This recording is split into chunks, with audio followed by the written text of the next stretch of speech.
Welcome to the Business Shop Podcast, where our guests speak on meeting the challenges of entrepreneurship, as well as offer tips and advice on business, marketing, technology, and more. Whether you are a newbie or a seasoned professional, this episode is for you. I am your host, Audrey Wiggins. Let's chop it up.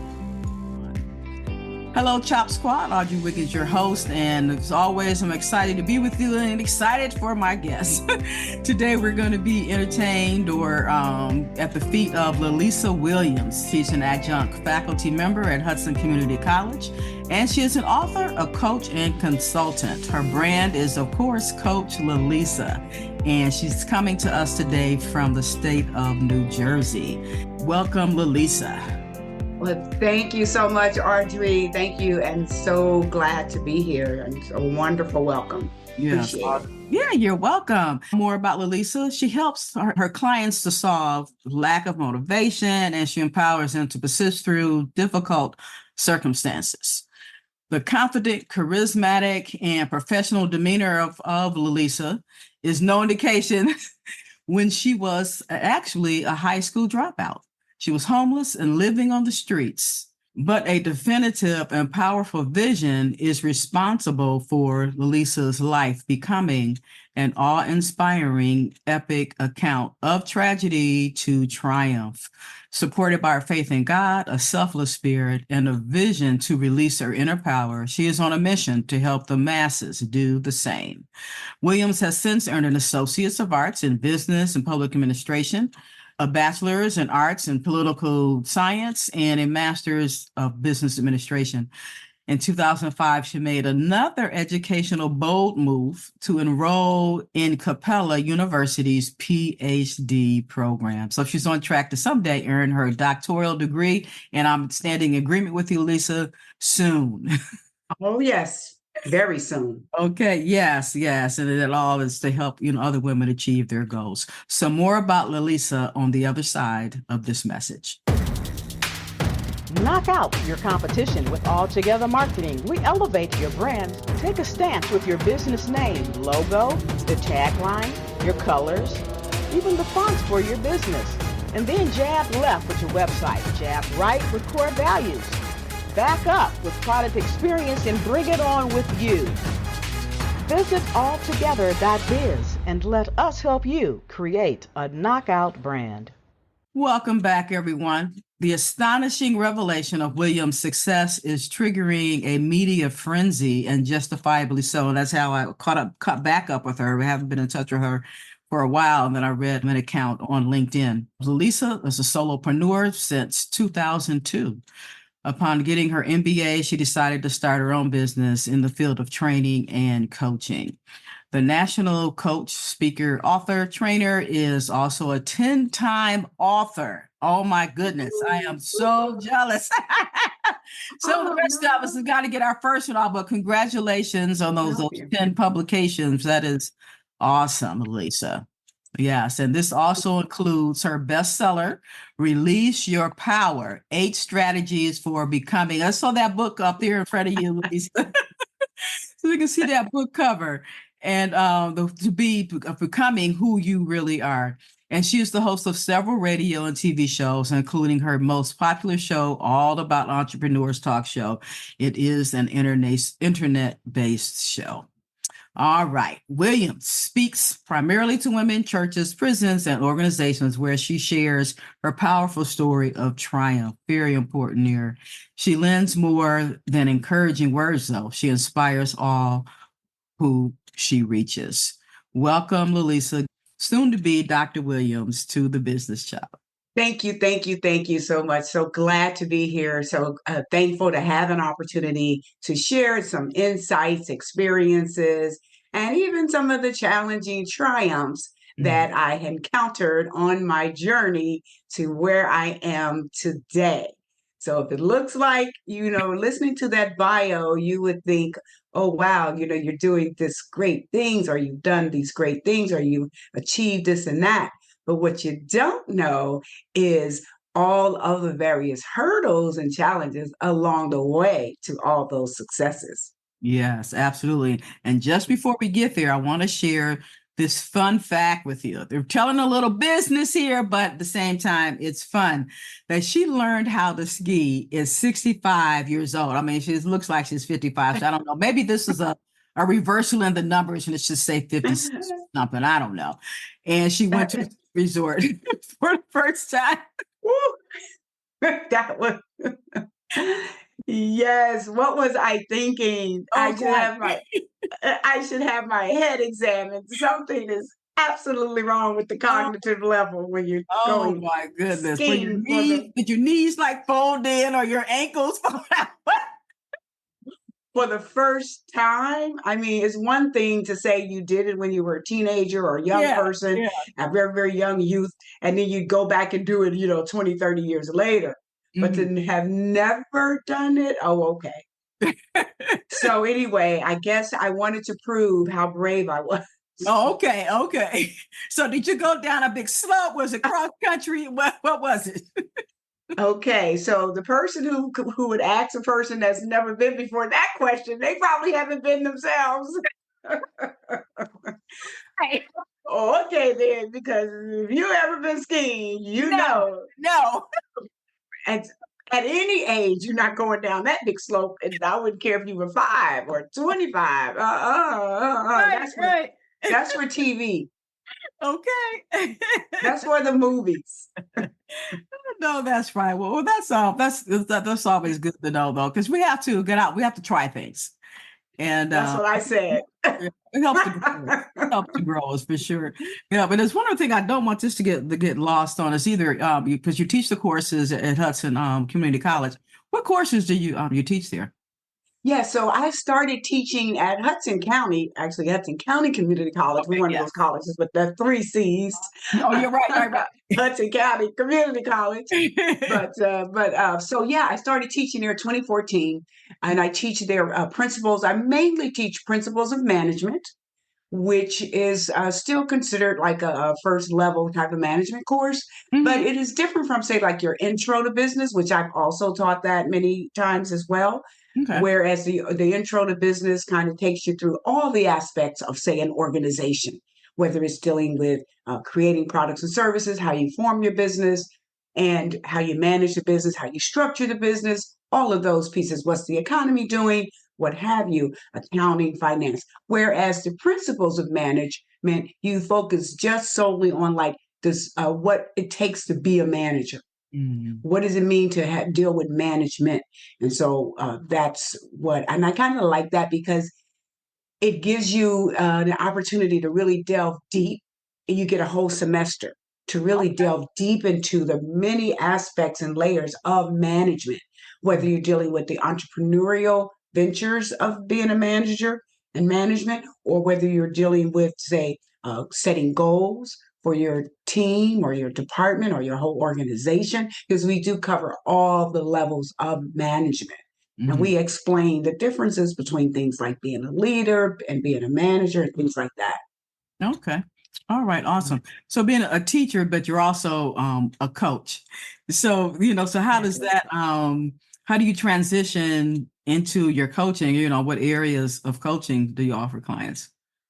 So the areas of coaching that I offer, so life coaching, and in that aspect, I help people set goals for themselves. Mm. And so that's how I help people get somewhat unstuck. Because a Mm. lot of people, they get stuck, they get bored, or they get in a rut or a routine of doing something. And maybe they had some wonderful plans on things they wanted to see happening in their lives, but they get caught up in the routine, the mundane things of life, or the situations of life, or the crises of life, or whatever, or just their own transitions. Maybe they recently got married, or partner, or children, or taking care of family members, and so their ideas and their dreams go on a back burner, so to speak.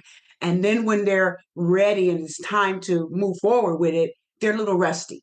And Mm. so it's just like what we do when we get a little rusty in something. We go, we may take a little training. So in that sense, the coach can come along and give you some activities, and I work with them through different activities, but it's mainly goal setting that we use, that I use anyway, to Okay. help clients. So helping them, career coaching, and the same thing. people are stuck in their career. I didn't know I could do anything else. I'm not sure what else I wanted to do. I don't like the people I work with, and I can't really seem to get ahead because people here are holding me back. Those kind of things. But we use some same thing, setting some goals. Goal setting is very powerful. Okay.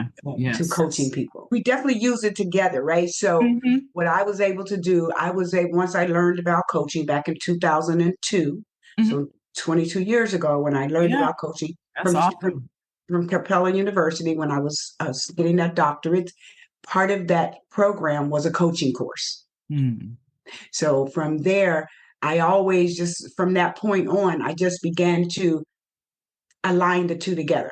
Okay. So once I learned what coaching was and how it can help people, I started using like bite-sized pieces of it with my students, almost without them even knowing it. Okay. So I'm kind of coaching them through the course. Yeah.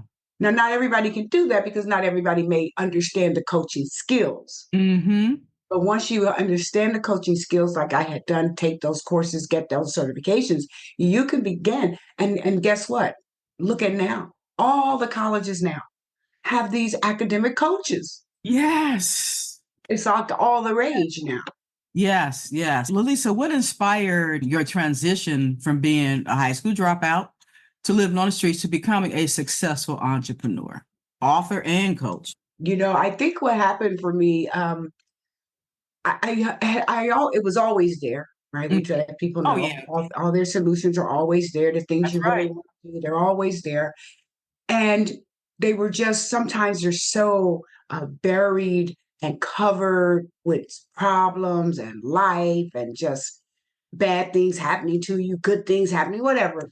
And I just came to a point where I knew I could do better because luckily for me, I had a parent.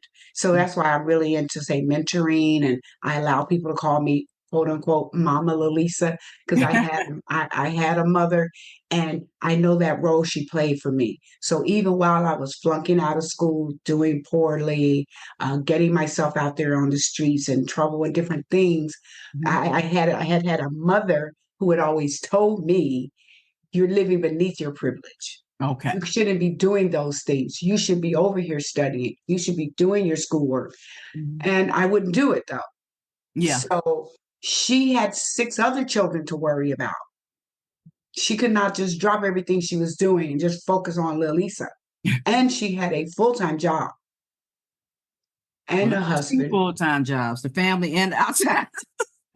Exactly. So I just kind of fell to the wayside, and luckily I didn't have any resentment for the fact that I wasn't able to adhere to her teachings.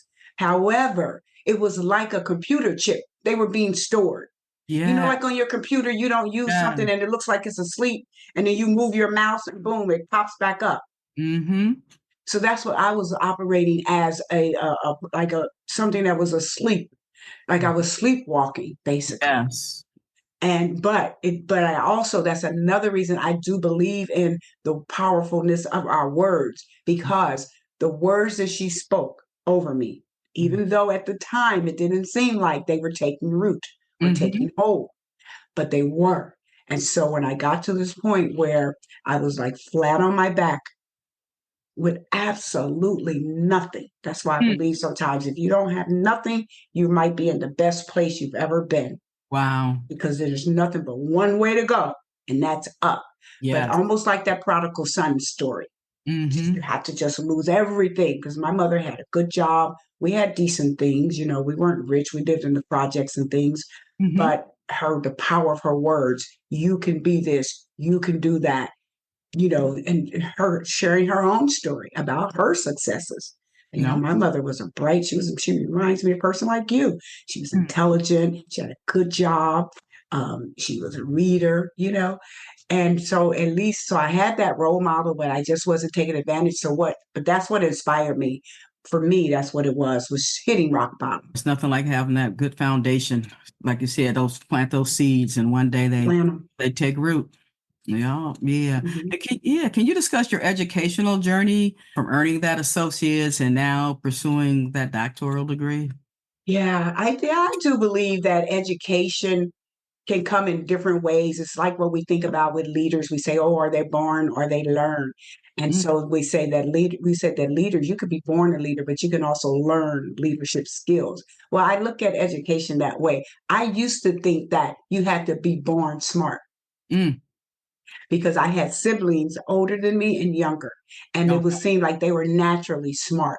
That's what I thought.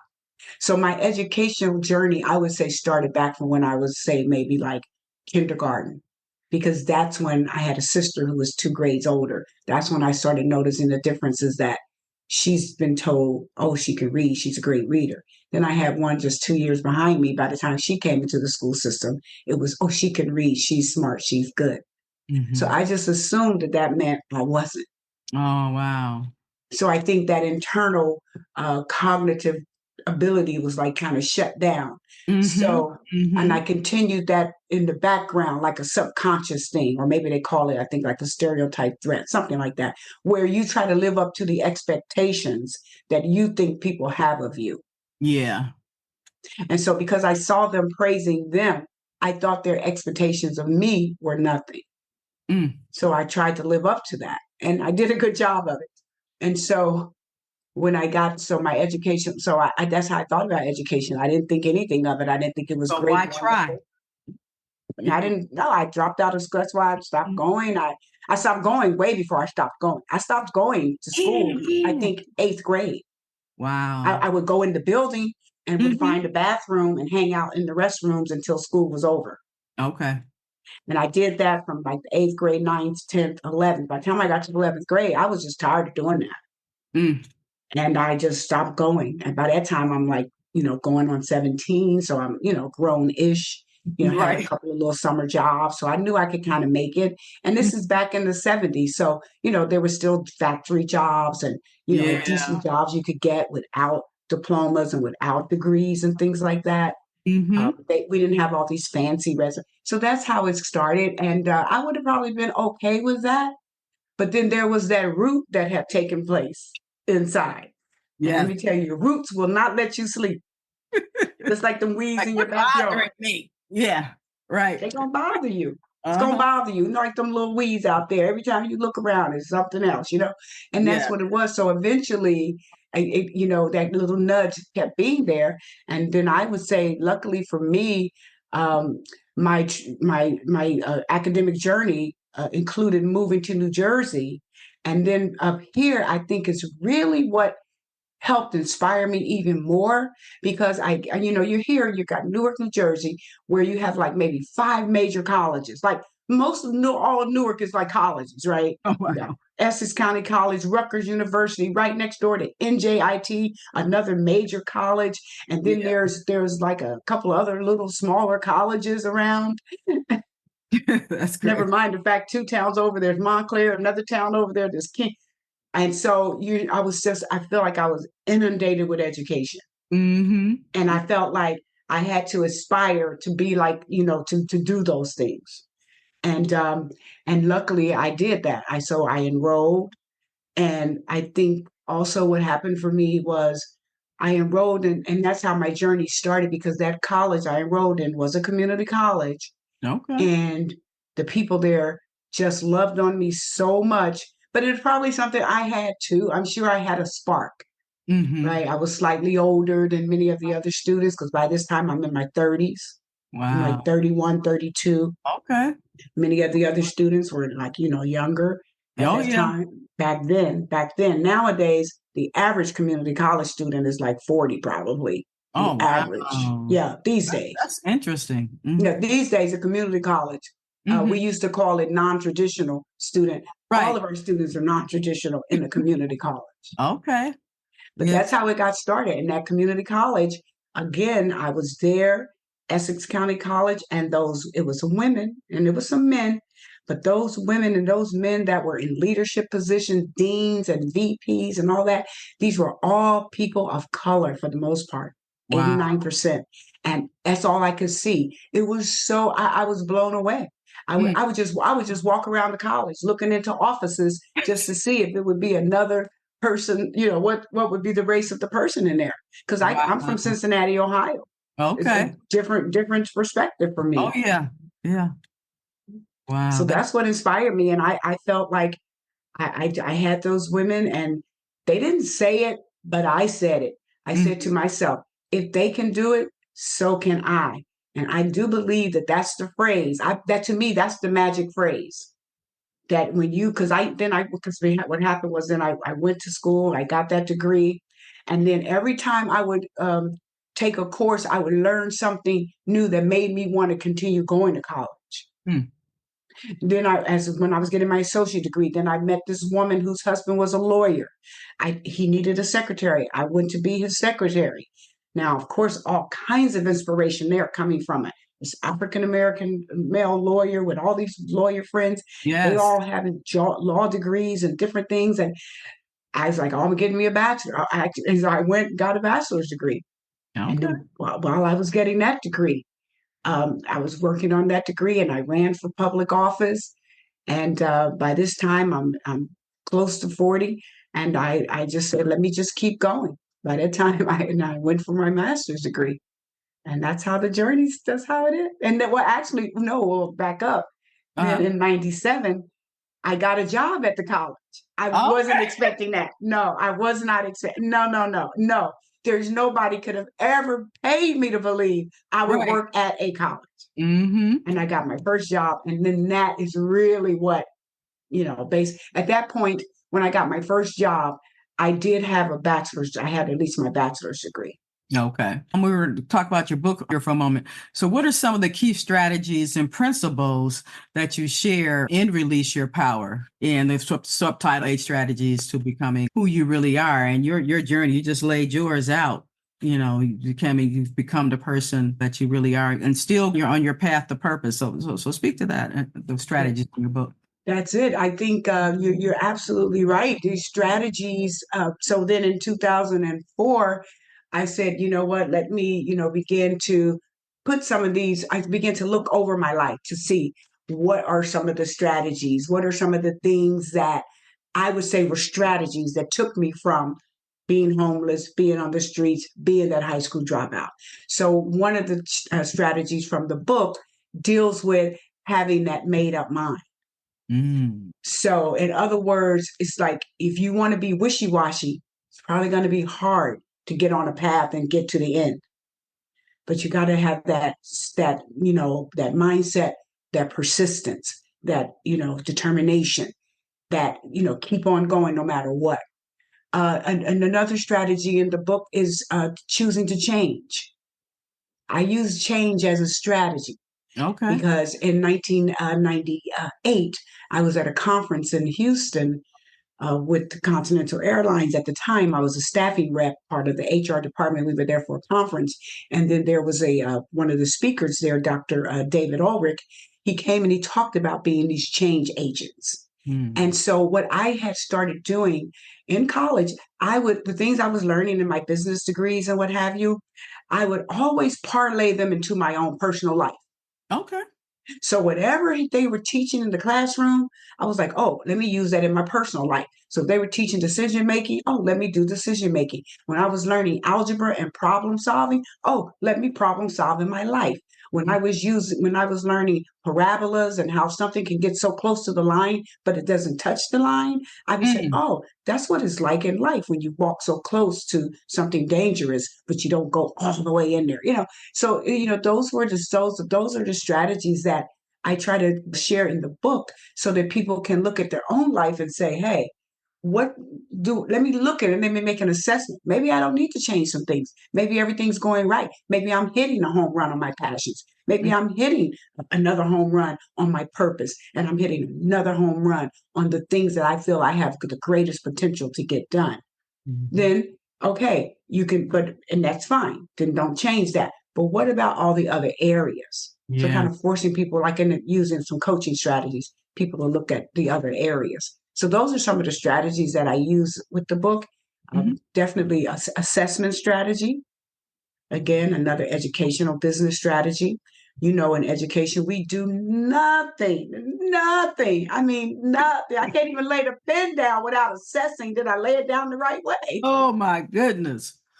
Yep, you're right. You're right. What was the outcome? What was the learning outcome of learning to laying that pencil down? I learned that I don't like assessments.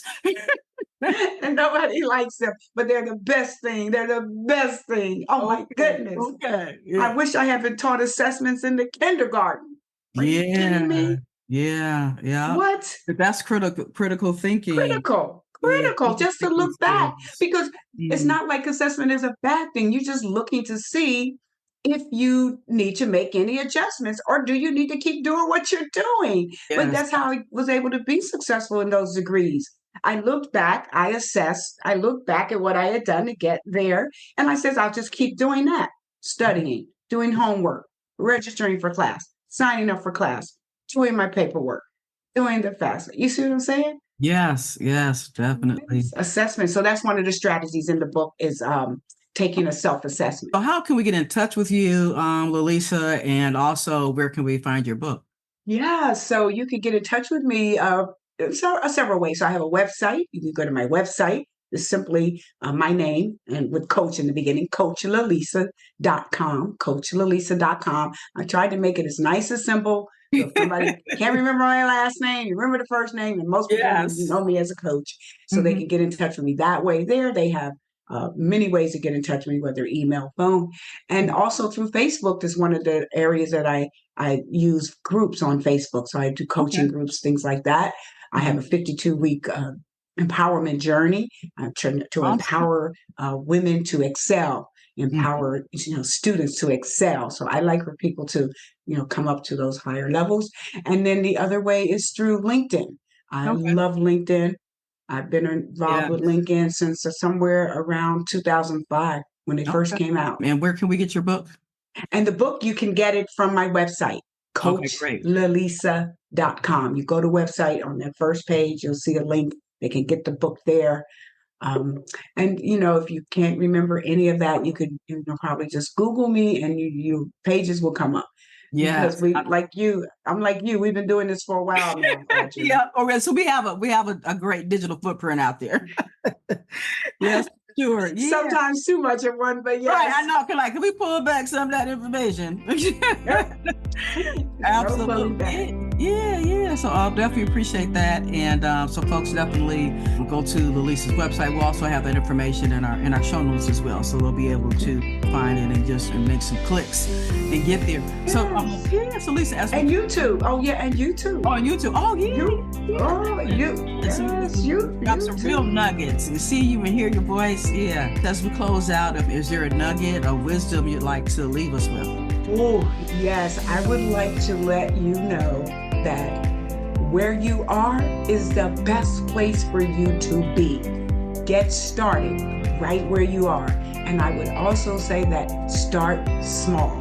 Do not try to eat the whole elephant at one time. Remember, bite size works just as well. You'll still get a chance to eat the entire elephant. That's my wisdom for people. Definitely the bite size. Start now. Start from where you are. Don't worry about what's already gone or don't worry about what might come, because as you get there, you'll be able to deal with it. And make sure that you put on your to-do list preparation. Eke out a little bit of time here and there to prepare for the thing that you want to achieve. So say like, for instance, a person may want to write a book. Well, just start a little bit slowly, a little bit small. Don't worry about it. And but that preparation, it goes a long way to success. It goes a long way. Thank you. Really appreciate it. Be great, everyone, and release your power.